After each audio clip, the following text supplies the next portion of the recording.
This portion of the John Fredericks Show is brought to you by Hargrave Military Academy. Attend an educational and informative open house event at Hargrave Military Academy in Chatham, Virginia.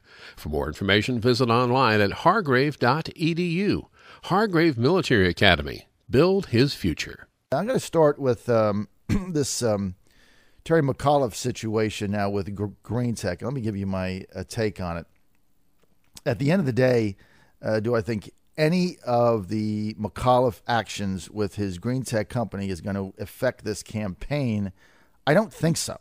I just don't think it's going to stick. And I think at the end of the day, people are going to go to the polls in November and they're going to decide on who they want as governor. And I don't think that at the end of the day, any of this stuff is going to matter. However, we still have to talk about it.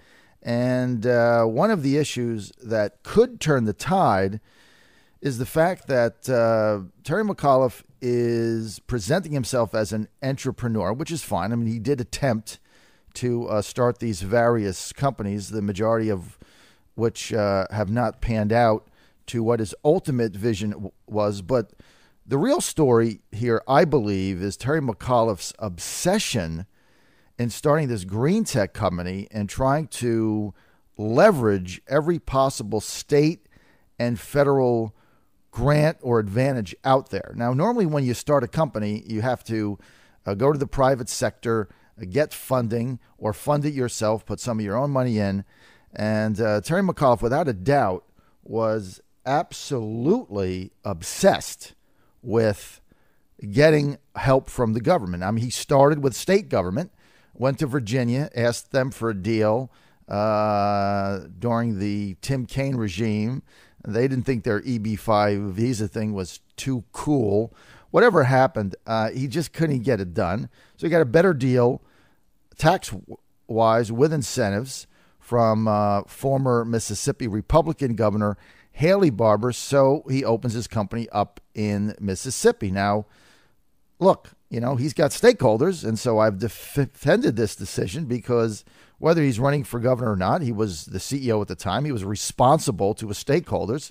Mississippi gave him a deal, so he went there. Not anything that any other entrepreneur or good business person would have done. So that was step A. Step B is he wanted to then get some seed funding for his Green Tech company through taking advantage of the EB-5 visa program, which, as you know, is a program where if a foreigner wants to come in the United States and they can pony up $500,000 cash to invest in a company, and that will turn into a minimum of 10 jobs created for U.S. citizens that were not there, plus 10, then they would get a visa and they'd be able to come into the United States. Now, this is a federal program. This had nothing to do with McAuliffe. He didn't design it. He didn't pass it.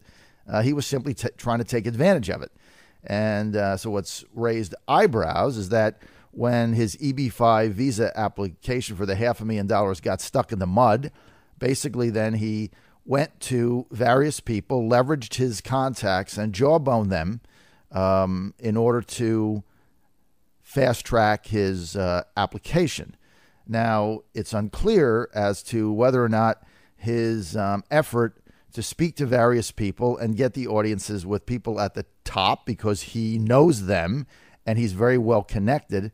It's unclear if anything ever came of that, but he did make the effort. So he was after the $500,000. There's no doubt that was federal funding, taxpayer-funded, effort number two. Then number three is now we find out that McAuliffe went to the same aide to President Obama that coordinated the failed $535 million Solyndra loan, right? We all remember that. That went down in flames.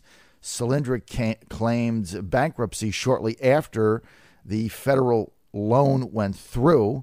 That was funded by the ridiculous stimulus program that we spent billions of dollars on, and we can't seem to find where the help went. So he tried to get a loan there and met with people. So this was like three attempts to accelerate the funding of his company through government programs. Now, was it illegal? No, they're all out there. They exist. The stimulus program was real. Solyndra got $535 million.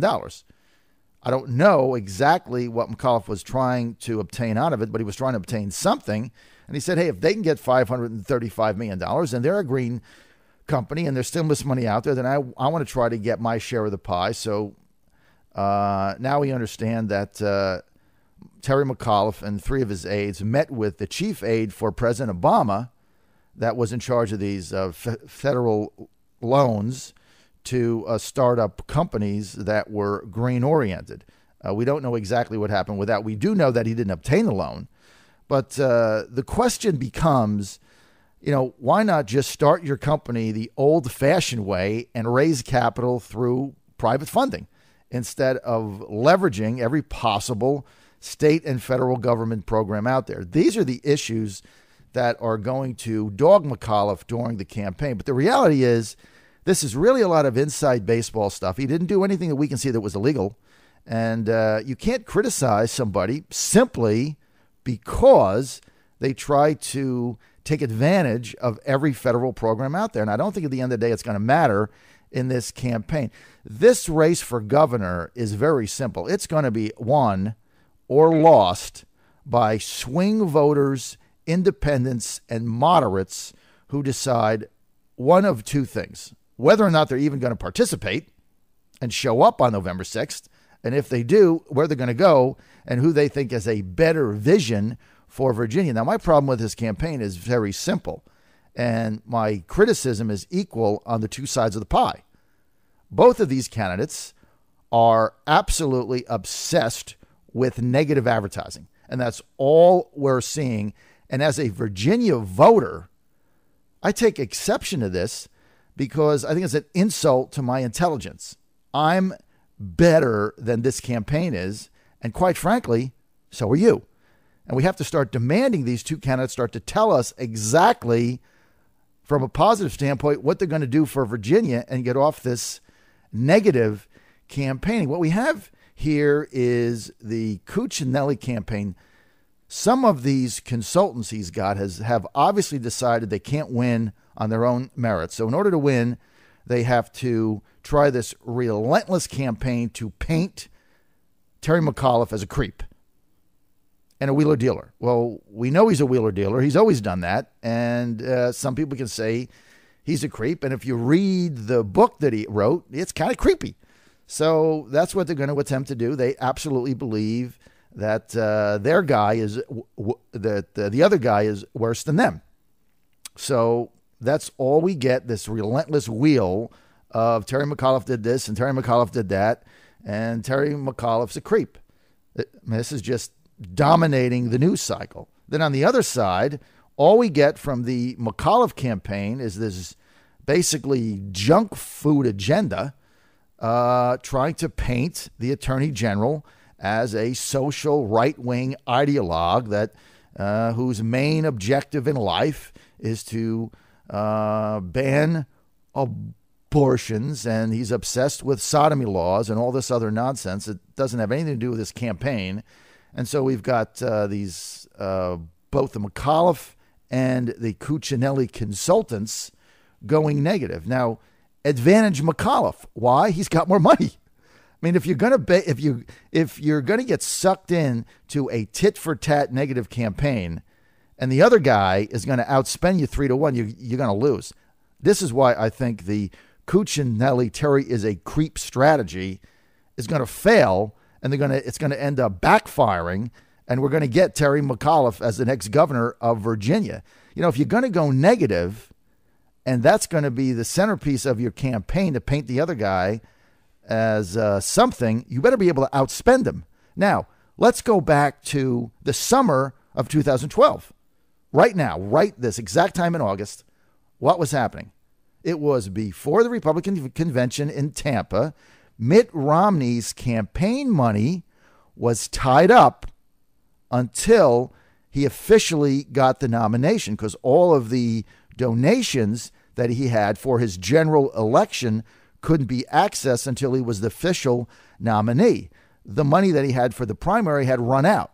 So he had a funding gap in the short term, about 6 to 8 weeks, until he became the nominee. And that convention, as you recall, was not until the end of August.